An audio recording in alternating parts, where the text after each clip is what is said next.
creative crew. iPets, having fun with you. You can be our friends, the fun will never end. Teaching you to draw and paint. Learning step by step with simple shapes and styles. Sharing out adventures and happy smiles. Climb aboard and let's get started. Art pets, we are the art pets. Hi, welcome back to How to Draw and Paint a Cartoon Unicorn. I hope your drawing has gone well and that you're enjoying it. In today's video, I'm going to show you how to paint a unicorn, and I'm going to use acrylics, but more as a watercolour, as I wish to create more softness in my painting. I'll explain as I go along. So, let's get started. Now, I have everything set up. Here I have my unicorn drawing, and I have my acrylic paint, which as I said I'm going to use as a watercolour. And the reason I'm using it as a watercolour is because when they're thinned out as watercolour, they move very easily over the surface of the paper, and they are very, very soft. Somewhat softer than if I were using acrylic. You can get the same softness in acrylic, but you have to layer it up, whereas with watercolour, you can usually get it in one layer, and I want to try and do that today. So the colours that I'm working with here are yellow ochre, burnt umber, phthalo green, phthalo blue, cerulean blue, lemon yellow, light red or cadmium red, crimson, which is a dark red, and I also have some white.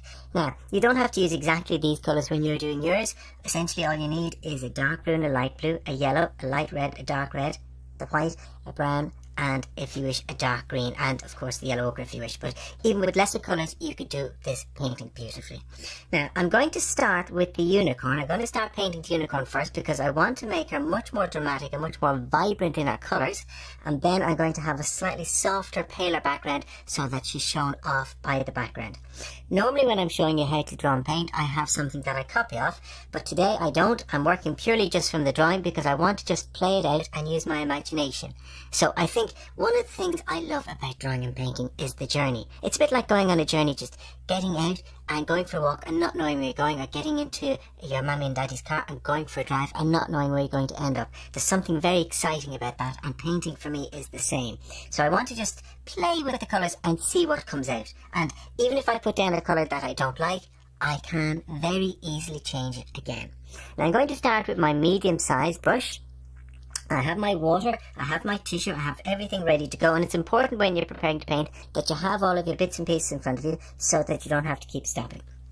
I said I'm going to start on the unicorn, and I'm going to start with these soft shadows that we put in earlier on that I did not outline in black marker because I wanted to keep them nice and soft, and I'm going to do those with pale blue. So I'm going to take a little bit of water on my brush and a small amount of the blue, and I'm going to mix up that there, and you can see it's very soft. Now you can see, whereas before when I'm using acrylic I use a stay wet palette, today I'm just using a simple plate because it's non-absorbent, and so I can use plenty of water and it doesn't absorb into the surface of the palette itself, so it keeps my paints nice and wet. And I'm going to just put in this very softly, starting on the top of the neck, so there will be a little bit of a shadow here from the idea of the mane. Just fill that in there. Underneath the jaw there's going to be a little bit of shadow as well. Now what I'm going to do, I think I've made that a little bit too strong as a colour. I'm going to get that softer, so I'm taking more water onto my brush, thinning it out, and I'm just going to absorb some of that back out. So I'm drying off my brush, and I can just take some of that colour and soften it down. See the way I'm using a dry brush over it, and it takes the colour back out of that space quite quickly and softens the blue. So I just want it to be a soft shadow, nothing too heavy. I'll do the same then down here at the front of the chest, on the underside of the front leg, across the back leg here. And all this does is help to give a little bit of depth to the idea of the unicorn's body. We are painting a cartoon, so we're not trying to be realistic, but we are trying to get a sense of drama and depth, and so using colour that creates a feeling of three-dimensionality in a simpler way is what we're trying to do. Across the back leg here, and then at the back of the rump there, and onto the back of the leg. And as you can see, as the watercolour moves really, really quickly. And that's the first part coloured in. Now, I want to give her a beautiful blue eye. We're going to see one. She has another eye, but it's on the other side. I'm going to mix a little bit of both my blues, and I'm going to put those in here very, very gently into that space. Get a little bit of brightness. See that lovely little bit of brightness in there? Now I'll add in the white dot later on into the eye itself separately. While I have that, using the darker blue mixed in, the tail of blue mixed in with my lighter blue, I'm going to paint the hoofs. And I'm going to paint them, the hooves, in this slightly darker blue. So the reason I'm starting, as I said, with unicorn first is that I can plan the colours on her, get the drama, get the feeling of liveliness, and then use the background colours to help show that off.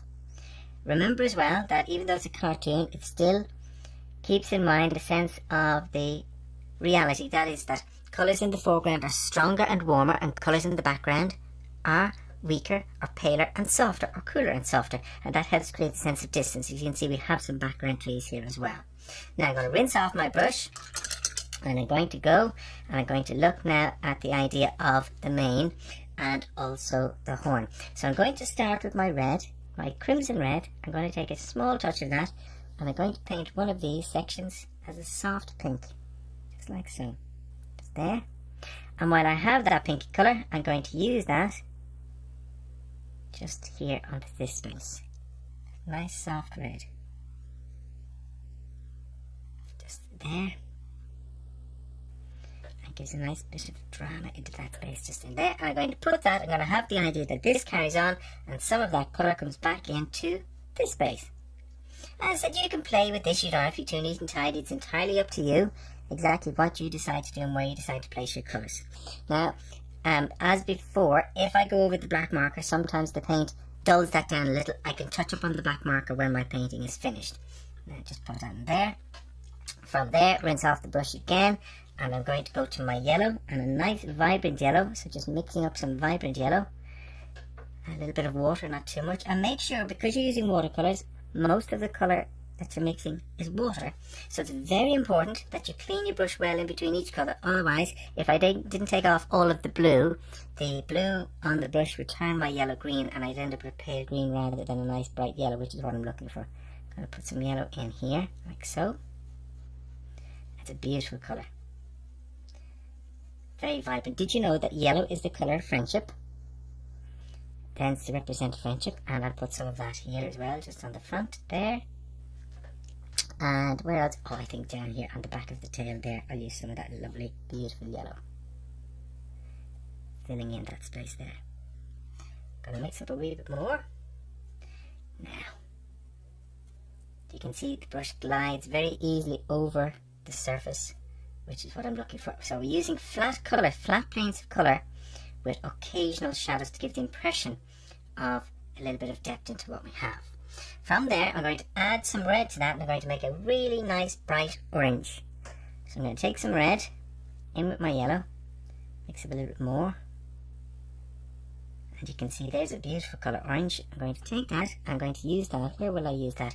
I'm going to use that here. Very striking colour. And just fill in those spaces, nice and gently. Now, I want to try and do something a little bit more magical with this. So I want to create something a little bit more sparkly. And one of the best ways to do that is to use sparkles. And there's a glitter rather. So there are various different ways. You can buy glitter paint, or you can buy glitter on its own, and you can add it in where you need to. I'm going to put some of that orange up here. So I'm using some of the same colour on the mane and some of the same colour on the tail to create a sense of connection.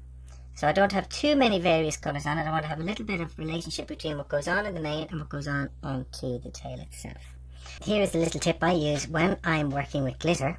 You can do a variety of things if you want to create a little bit more sparkle, a little bit more drama, especially in something like the mane. So, for example, here there are two types of glue here. There's a turquoise glitter glue and there is a pink glitter glue, and both of them have little touches of glitter in them. So, for example, what I could do, I could take my pinky one here and I could paint that over the orange mane, which is almost dry at this stage because it dries very quickly into the paper, and I could paint that over the surface like a normal paint, just putting in on top of the orange. And because the glue is transparent, it doesn't change the colour of the orange, and yet it leaves all the beautiful little sparkles showing through. Now I don't know if you can see those sparkles because they're very, very gentle, and they're very, very soft in that space, but it allows me just to put in little bits there.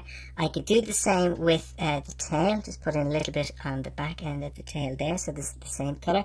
When I use my greens or my blues, I can use the turquoise blue that I have here to do the same. We could fill that in there, and we could also, if you wanted to, you could use a PVA glue, which is clear. It seems white, but it dries clear, and you can put it over any of the other lighter colours, for example the yellow, and then you can take a little bit of glitter, which I have here. So if you feel you don't have enough glitter, I have a little bit of glitter on a spoon here. I have to use a spoon because otherwise the glitter gets caught in my fur and my hair. It's very awkward to get out, whereas you could probably use your fingers, and you could just dabble that down very gently over the area. See that? Just like so. And you can just get yourself a little bit more drama in your glitter into that space by using the idea of the glitter over the wet area. Can you see the way that's glittered up a little? And then what we can do is, with a dry brush, we can just take that and we can just spread that out very, very gently, or just blow on it, either way. And when it dries, you're left with just that beautiful sense of sparkly glitteriness into that area. Now I'll just clean that up before we carry on with the rest of the painting. I've brushed all that away, and you can see we're left with a lovely space of glittery orange here. I hope you can see it as well as I can on the camera. Sometimes the angle doesn't show it as well as you might like, so I've glitterized this area and here, but of course being glitter, it pretty much goes in a lot of other spaces, and we're just going to incorporate that into the painting. Now I'm going to take some of my phthalo blue, and using this as a very vibrant brush colour, I'm going to paint in the tail here and give a little bit more drama into that space.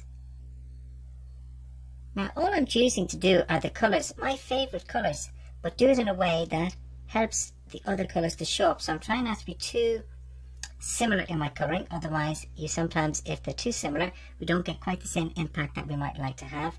And of course I can put in, while it's wet, I can strengthen that colour here and there to give a feeling of soft shadowiness into the idea of the tail at that space if I wish to, or I can keep them flat. So I can keep it flat like so, or put in that little bit of extra darkness for a feeling of shadowiness, and it blends in very gently because that area there is wet. Now from there, I think I'm going to use a nice bright red, or I go to purple on this. I'm going to try red first and see how it works, because if it's not quite right, I can add in the purple anytime I wish to. Now, perfect. And you can see we've got some beautiful colours showing through into those spaces there, which I'm very, very pleased with. So you can see the bite of the body and all of the other colours showing through.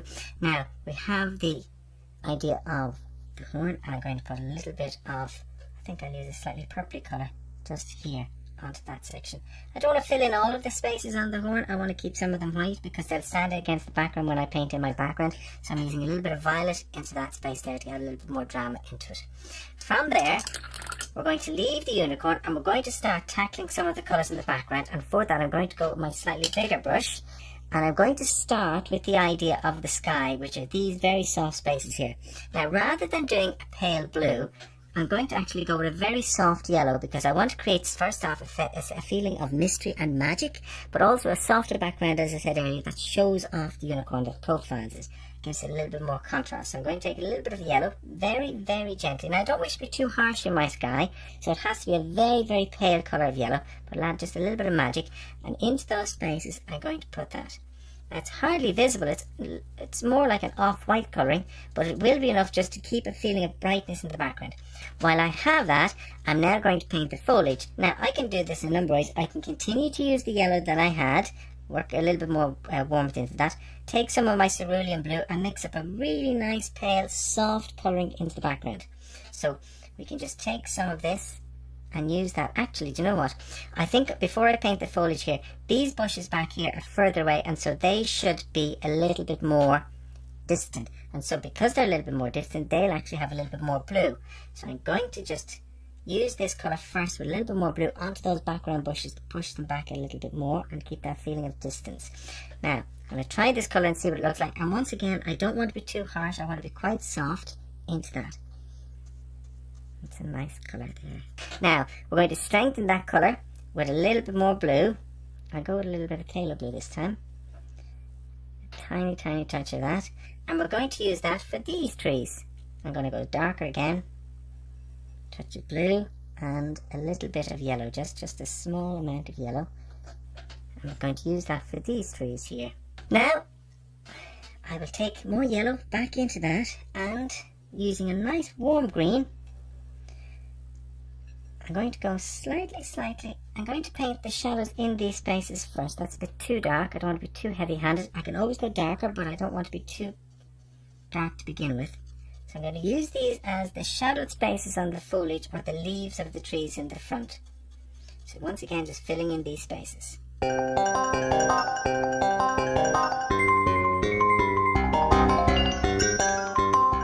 Now over here on this side, I can add a little bit of yellow ochre into that colour if I want to make the colour just a little bit different from tree to tree, so that it's not exactly the same, and the ochre gives a slightly flatter colouring into it. Now you can see that this colour is slightly more ochre than this, so this colour green is a little bit more vibrant, this is a little bit more tonal, and that's what the yellow ochre does. It makes things just a little bit more tonal by comparison. While I have that, again, this is just where we can see colour being used, I think that would be a good colour to use in the background greens here. So I'm going to just thin that with a little bit of water, so that it's slightly thinner again as a colour, and test that. I think that would be a really nice colour to put in there, so I'm going to just fill in these background spaces with this colour first before I do any more on the foliage. And I'm going to start now with the idea of the foliage, and I'm going to work with a nice bright green on that. I want something very happy and very vibrant, but not so excessive that it competes too much with unicorn. So once again, the yellow with the green, creating a little bit more vibrancy and a little bit more drama into what we have. Just mix that up, and I'm going to test that here just in this space. And I think again a little bit more yellow to make that just slightly brighter. I don't want to be too different from the dark shadow spaces that I put in, but at the same time a little bit of difference helps. And I like that colour. I'm going to use that for this tree, and once again I'm going to add a touch of ochre and use that over on this side with this tree, just to give a slight variation to the two trees. And while I'm doing that, it will be a very good time to tell you a few more things about unicorns. Here are a few more fun facts about unicorns. They are often considered to have magical powers for healing and curing disease, and also cleansing poisons. The unicorn is the national animal of Scotland, and April the 9th is National Unicorn Day. Scotland is also famous for another creature. Do you know it? Yes, that's right, the Loch Ness Monster. We often think of white unicorns as being white, which is the colour we are painting today, but actually they can be any colour you wish, and also sparkly. Yay! And lastly, in more recent times, unicorns have come to represent happiness, dreams, and lots of sparkly and magical fun. Now, wasn't that interesting? And that's what we're trying to capture today, that feeling of sparkly, magical fun with our unicorn in the woodland scene. I'm going to take my brown, thin that, and I'm going to just bring that in so that it's not too harsh. I'm purposely bringing that colour in on top of the previous colours I've mixed to give a little bit of gentleness to a little bit of softness, and I'm going to use that for the tree trunks. And once again, I'm going to start with a lighter colour and then going to add in, while it's wet, slightly darker colours into it. So putting in this very soft, gentle colouring here, which is a brown, all the way through, and just filling in. As you can see, the lines and the drawing that I put in before are still visible, so we don't lose any of those details.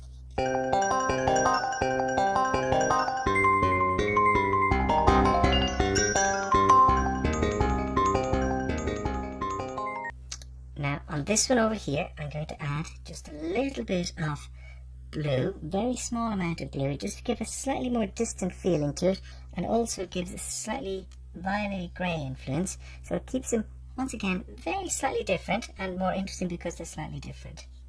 You can see in the earlier drawing I did, I put in the idea of some texture and the hollow, so using the brown with a little bit more colour, so less water, more colour, small touch of the crimson red, I'm going to make that a little bit more interesting, and a small touch of the dark blue.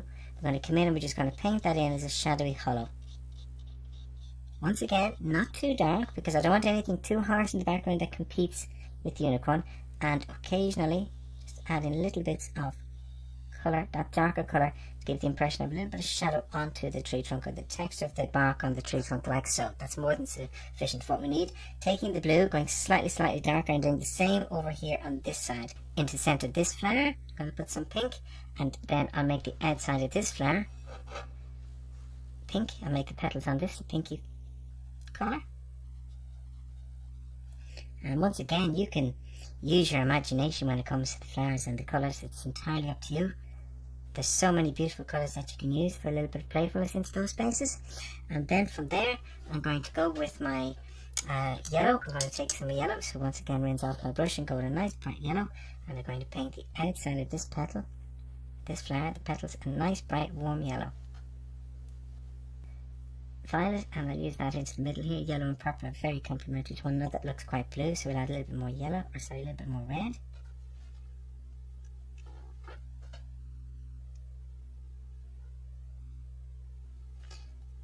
That's better. Just into the centre of that there, and I'll use that as a lighter colour, and I will put that into the petal here. Now, from there, I want a nice bright green, a warm green for the foreground spaces here. And so I'm going to take my large brush once again with all of my yellow, mix up a nice bright green, plenty of water so that it moves very easily for me into that space. And we're going to just test out this colour and see how this works. And if it's too bright, I can adjust it. But I'm looking for something that's very vibrant. Let's try that. Perfect. I do like that colour. That's really, really nice, vibrant colour.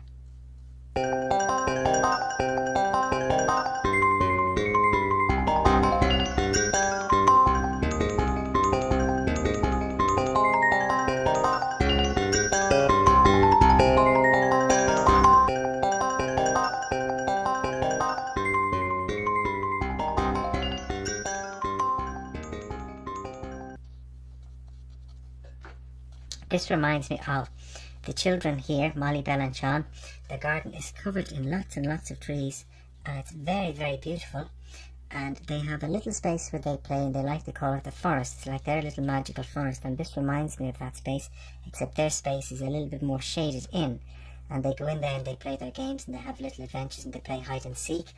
And it's a great place. The idea of a forest gives the impression that you're in a magical land, and I think that's wonderful. Back to my small brush once again, and I just fill in those darks into the foreground here, just those little tufts of grass that we have. We just put in a little bit of colour for those, nothing too brash. So just gives a little bit more interest into our foreground, just fill in those little spaces here. Now, and as I was saying, myself and Captain Puppy Fluff really enjoy playing in the trees here in the garden. Although Captain Puppy Fluff is not very good at climbing, I think he told you that the last time. Okay, I'm going to add a little bit more dark red along the line of the tail in the red space to give a wee bit more strength and playfulness into that and to make it stand out a little bit more.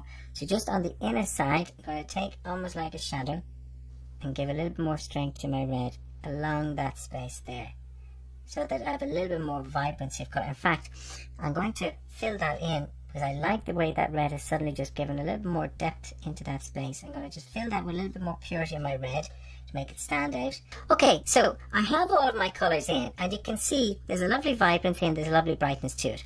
However, adding in the colours has diluted slightly the effect of my black outlines. So I'm going to go back over my black outlines, and I'm going to give those a second coat with my black marker now. And I may also add in one or two extra little details just to give a little bit more strength and to make sure that there's a nice feeling of depth repping too heavy onto the unicorn. And just a few final details with the black marker. As you can see, outlining again, the black marker gives a much cleaner, crisper feeling to each of the elements, the foliage, the tree trunks, and of course the unicorn herself. So it gives a little bit more depth and a little bit more strength, which is important to get a nice cleanliness and purity into each of the lines. So other than one or two little fiddly bits, I've added a few extra details. As you can see, I've strengthened up the lines.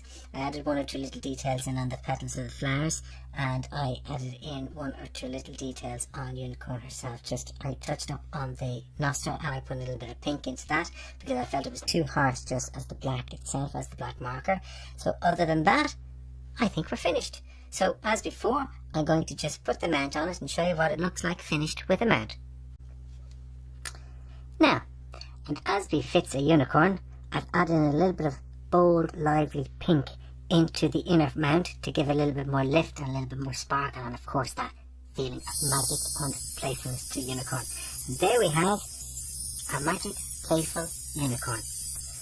I love sparkles. They add such fun and magic to paintings.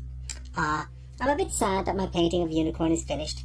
I've loved painting it, but of course I can do it again with different colours, and you can too. Have lots of fun painting a unicorn, and I'll see you soon when myself and Captain Puppy Fluff will show you how to draw and paint faces. As always, subscribe to keep up to date with our art adventures. Look forward to seeing you all soon. Bye for now, Bye!